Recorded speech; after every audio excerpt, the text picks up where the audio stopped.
The message is entitled The Parade. I can just see what went on that day when Jesus told two of his disciples to go and get that donkey and her colt, bring it back to him, and they did it. You know, isn't it something that when Jesus asked for them to do something, they did it? The Great Commission is for us to go into the world and to teach everyone all the things he taught his disciples, that others may find the key to life. Oh, I bet you those disciples, they were pretty proud. People, he just raised Lazarus from the dead. And then their buttons were bursting. They knew who he was. They go to a parade, there's a grand marshal. There's someone to see. You may be standing on the sidewalks and you look for just a few moments. And you wonder, probably what's going through their head and what they did that made them so wonderful that they were grand marshal in a parade. I myself would like to get on one of those floats where the women are and learn how that wave goes. And it's something, they get it down, and then they try to synchronize it so that they all do it at the same time. Norwegians aren't very good at that. But it's in a parade. And when you think about the Bible and you think about the parade that could have went on, I think the very first parade, was animals. And God put it together when he gathered the animals to go into the ark. He told Noah, build the ark. Now some people think Noah had to search all over for the animals. The Bible doesn't say that. The Bible says that God will send the animals. You just have to build the ark. All you have to do is go and have a place to come and worship and have people love one another. And God will send the people. God will go and do his job if we do ours. The parade. Jesus going down into the streets of Jerusalem. And the people crying, Hosanna, Hosanna. And Hosanna means save. Save me. Save me now. Oh. I've given 161 funeral services since I've been behind this pulpit. Yesterday was the hardest and yet easiest one that I ever did. Because there was no doubt in my mind the lady knew where she was going. One of the last few words she told me in the hospital was, I said, do you think you'll get out tomorrow? She said, unless I go tonight. And she looked at me and she said, either way, it's fine with me. Can you say that today? Can you say that today? It's fine with me. Oh, and it's all because, see, this Palm Sunday that all around the world people are remembering is the turning point in Jesus' ministry, because he didn't want to be around a lot of people. He liked this one-on-one contact. He likes the idea that you will have a relationship with him. And it's your special relationship. We tell people to get saved, and we sing Amazing Grace, and we want them to become just like us. But guess what? We're all different. Dick O'Brien is different than Sam Smock. Sam Smock is different than Ron Zimmerly. Aggie Zimmerly is different than Darlene Loretz. Wouldn't this be a boring world? There wouldn't be much of a parade through life if we all were the same.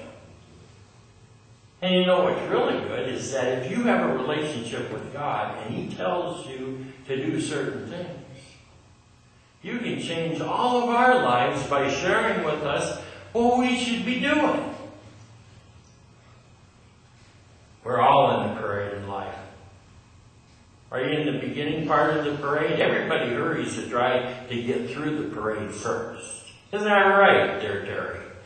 We're down there at that church, by the Catholic church, at 5:30 in the morning, and we still don't get started until like 45 minutes after the parade starts. But we want to get done with the parade. I think that maybe we should want to stay in this parade as long as we can here on this earth. Stan Becker taught me life was important. He couldn't eat, he couldn't drink, he couldn't speak for 7 years. He'd write on a board. We thought he would die. He fought to live. Life is important.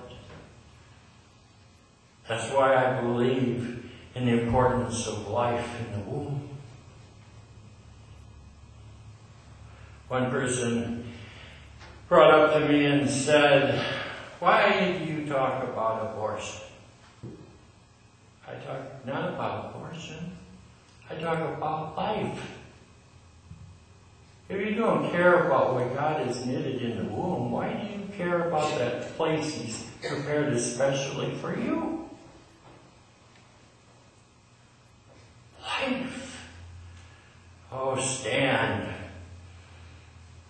He had a smile on his face every time he made it through, and he never took the credit for himself. He would point up, because in the parade, he came just in the time when I was wondering, is this worth it? Yesterday, many of you knew that it would be a very difficult time for your pastor, because you knew how close I was to Eloise. Yesterday, you were my pastor.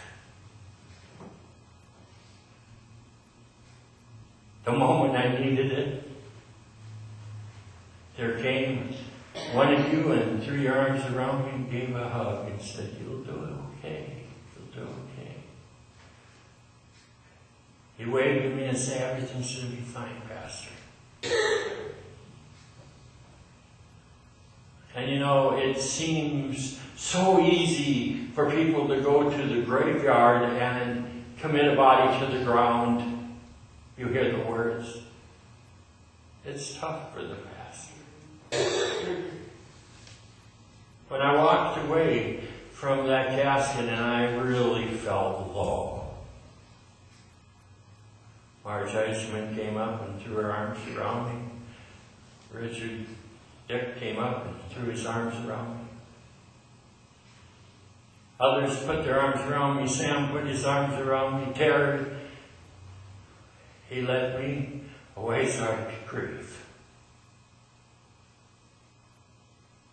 Standing behind the pulpit, preaching a message that brings hope and life to people, only brings one thing back to the pastor, that he's no different than you.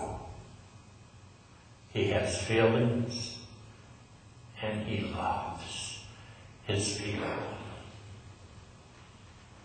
But I thank you. I thank you from the depths of my heart for those words of encouragement, because in the parade of life, you came along. You were the grand marshal of the day, at least for me.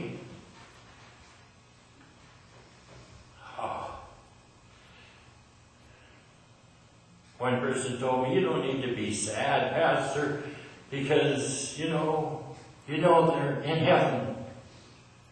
Well, if you're human, you're sad. Part of your heart tears. Otherwise, I would be behind this pulpit and nothing more than an actor. But I love each of you. I pray for each of you daily. And in your parade of life, in whatever part of that parade you're in,